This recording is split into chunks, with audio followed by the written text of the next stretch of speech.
গরমের দিনে যদি স্বাস্থ্যকর কিছু বা ঠান্ডা ঠান্ডা কিছু খেতে ইচ্ছা করে আপনার, তাহলে এই শুক্তো রেসিপিটা অবশ্যই একবার ট্রাই করতে পারেন। অত্যন্ত হেলদি একটা রেসিপি।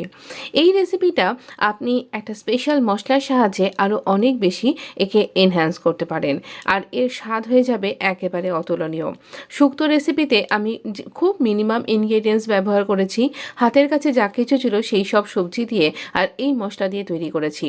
আলু, রাঙা আলু, কাঁচকলা, বড়ি, ডাঁটা, সজনে ডাঁটা, আর এই রকম নিয়েছি আমি করলা। আর এই রকমভাবেই তৈরি করব আমরা এটা। আপনি এখানে এখানে এইটা একটা মেইন ইনগ্রেডিয়েন্টস। এটা হচ্ছে আজমোট বা রাঁধুনি বা ওয়াইল্ড সেলারিও একে বলা হয়। শুকনো খোলায় আমরা 1 চামচ এই ওয়াইল্ড সেলারি বা আজমোট দিয়ে দেবো, আর দিচ্ছি মাস্টার্ড সিড দিয়ে হালকা হাতে একটু নাড়াচাড়া করতে হবে। এখানে জাস্ট দেখবেন আপনি মশলাটা যেন পুড়ে না যায়, জাস্ট এই লাফাতে থাকছে, দেখতেই পাচ্ছেন সর্ষেগুলো কীরকম, তাহলেই বুঝতে পারবেন আপনার মশলাটা একদম রেডি হয়ে গেছে। এবার এটাকে ঠান্ডা করে ভালো করে গুঁড়িয়ে নিন। না, খুব ভালো করে গুঁড়ো করবেন না, একটু দারদারা করে গুঁড়ো করবেন যেন দানা দানা থাকে। এবার এই রান্নাটা সর্ষে তেলে করলে সব থেকে ভালো, না হলে আপনি যে কোনো তেলে করতে পারেন।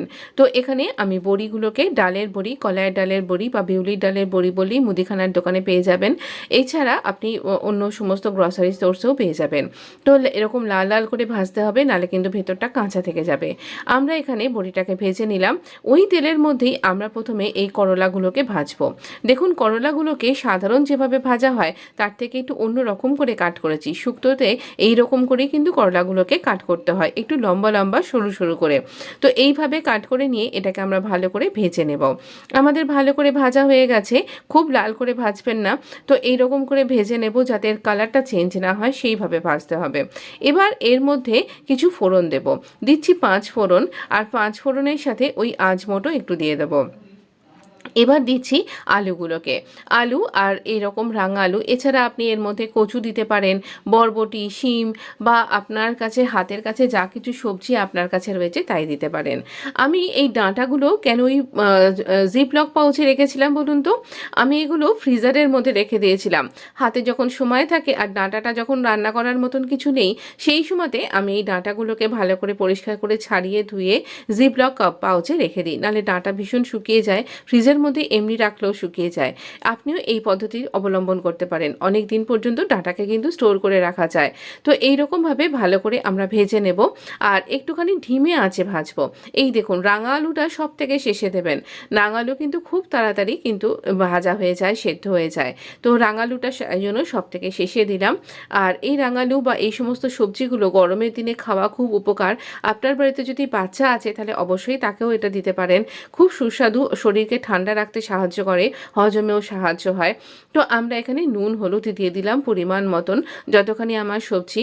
তো প্রথম পাতে কোনো একটা দিন, যে কোনো গরমের দিনে বা রোজ রোজও আপনি এটা খেতে পারেন, এই প্রথম পাতে এই রকম একটা রান্না, যেটাকে আমরা বাংলায় শুক্তো বলে থাকি, এটা অবশ্যই খাবেন। একটু আদা দিয়ে দিলাম, যেহেতু গরমের দিন আমি আর এর মধ্যে আলাদা করে সর্ষে বাটা দিলাম না।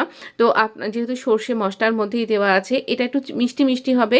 2 চামচ চিনিও দিয়ে দিলাম আমি। তাই দেবার পর আমি এখানে আগে থেকে জাল দিয়ে রেখেছিলাম ঠান্ডা অবস্থায়, রুম টেম্পারেচারে রয়েছে এই রকম দুধ দিচ্ছি 1 কাপ মতন। 1 কাপ দুধ দিচ্ছি, তার সাথে দিয়ে দেব আমি এখানে বেশ খানিকটা জল, যাতে করে একটু ঝোলঝোল থাকে। আবার এই সবজিগুলো সেদ্ধ হবে, নরম হবে। বড়িগুলো এর মধ্যে দিয়ে দেবো যাতে এটা নরম হয়ে যায়। দেখুন, যেই ফুটে উঠবে সেই সময়তে আপনি এই করলা ভাজাগুলো আর এইখানে বাবিটার গুড় আর এই বড়িগুলোকে দিয়ে দেবেন। তাহলে এর মধ্যে রসটা ঢুকবে আর এর স্বাদ গন্ধ আমাদের শুক্তোর মধ্যে চলে আসবে। তো এইভাবে আমরা এরকম যখন ঘনত্ব থাকছে সেই সময়তে এটা অফ করে দেবো, কারণ এরপর ঠান্ডা হলে এটা আরও খানিকটা ঘন হবে। বেশ একটু যখন ঠান্ডা হয়ে গেছে সেই সময় এই ভেজে রাখা মশলাটা উপর থেকে ছড়িয়ে দেবো। সত্যি বলছি, ভীষণ সুস্বাদু হয়েছিল। অবশ্যই একবার গরমের দিনে এইরকম শুক্তো কিন্তু করতে পারেন। বিয়েবাড়ির মতন অতটা তেল ঝাল মশলা নেই, কিন্তু বেশ সুন্দর খেতে লাগবে। এটা প্রথম পাতের জন্য খুবই ভালো। ভিডিওটা ভালো লাগলে লাইক শেয়ার সাবস্ক্রাইব করে নোটিফিকেশানটা অন করতে ভুলবেন না। ধন্যবাদ বন্ধু।